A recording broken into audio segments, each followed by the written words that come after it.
Once built a flying machine the size of a dragonfly, it was painted to look like the insect, powered by a tiny gas engine and meant to carry a hidden microphone over an enemy guarded. A spy you would never think to swat. The same agency built unmanned aircraft shaped like soaring birds with wingspans of around 10 feet to fly cameras over hostile skies. And in Moscow, a carved wooden seal hung on an ambassador's wall for 7 years, quietly broadcasting his every word with no battery and almost no way to find it. These were not movie props, they were real machines, built with real money, hidden behind closed doors. Tonight, we open 8 more files. Real operations, real victims, real money. The first file is the insect that was watched. File 1, the Insectothopter, a dragonfly drone. In the 1970s, as Office of Research and Development set out to solve a problem as old as spying itself. How do you place a microphone close to a target without being seen? Their answer was almost absurd in its ambition. They built a tiny unmanned aircraft, the exact size of a dragonfly, painted to mimic the real insect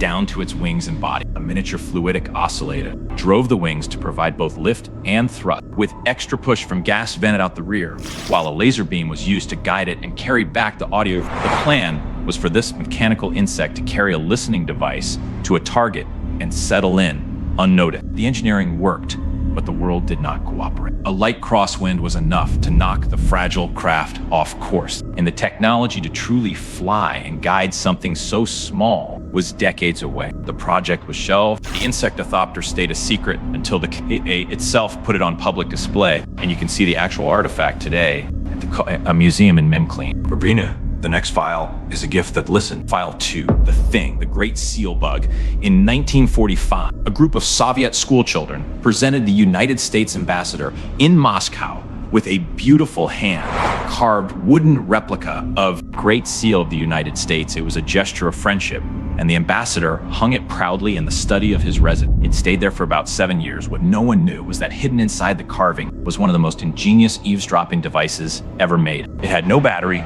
no wires, and no power source of its own, which is exactly why it was nearly impossible to detect. The device, designed by Leon Theremin, the same inventor behind the famous electronic instrument, only came alive when the Soviets aimed a radio beam at it from a nearby building. The beam energized it, and the ambassador's conversations rode back out on that signal. It was finally found in 1952, and in 1960, the United States held it up at the United Nations Security Council to expose the spying. A replica is documented today by the National Cryptologic Museum. The next file traded the insect and the seal for something with a wingspan. File 3, Project AQUILINE, a robot birds. Long before the word drone meant anything to the public, as Office of Research and Development was already chasing the dream of an aircraft that no enemy would ever suspect. Project AQUILINE imagined unmanned vehicles built to look and even fly like birds. Some concepts described a craft with a wingspan of roughly 10 feet, shaped and behaved so that to a radar operator, it might read as a large bird drifting across the sky rather than a machine carrying a camera. The goal was reconnaissance over the most dangerous places on the map. Sensitive territory where sending a manned plane could mean an international incident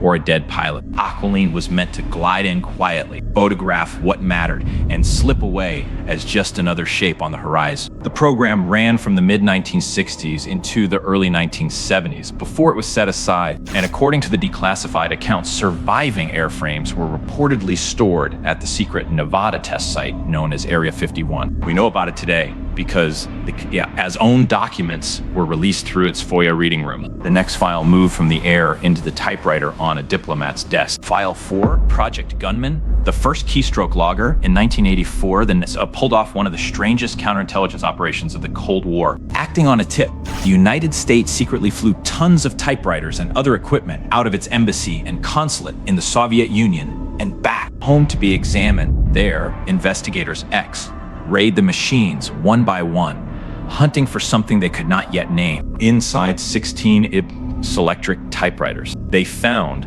the Soviets had built and installed what is now recognized as the world's first keystroke logger. tiny devices hidden in the metal bar of the typewriters sensed the movement of the mechanism as each letter was typed, then quietly radioed that information out to Soviet listeners nearby for up to about 8 years. Everything American diplomats had typed on those machines, classified reports, private cables, the daily business of an embassy, had been read in real time by the other side. The bugs were so well concealed that nothing on the outside looked wrong. Then this later told the story in a declassified history called Learning from the Enemy. The next file leaves the desk and goes all the way to orbit. File 5, Project Corona. Film caught falling from space at the start of the 1960s. America had no way to beam a photograph down from a satellite. So when the United States built its first spy satellites under Project Corona, the engineers solved the problem in a way that sounds impossible. The satellite carried real photographic film, shot pictures across the Soviet Union, and then loaded that exposed film into a small capsule. The capsule was ejected from orbit and fell back toward Earth under a parachute, where a specially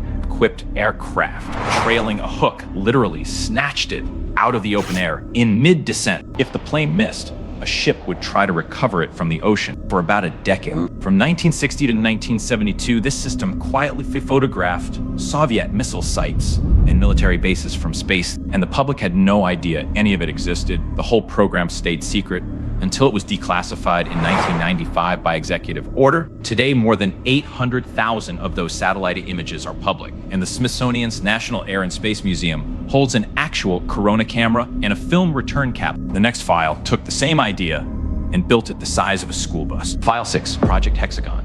Big Bird's lost film.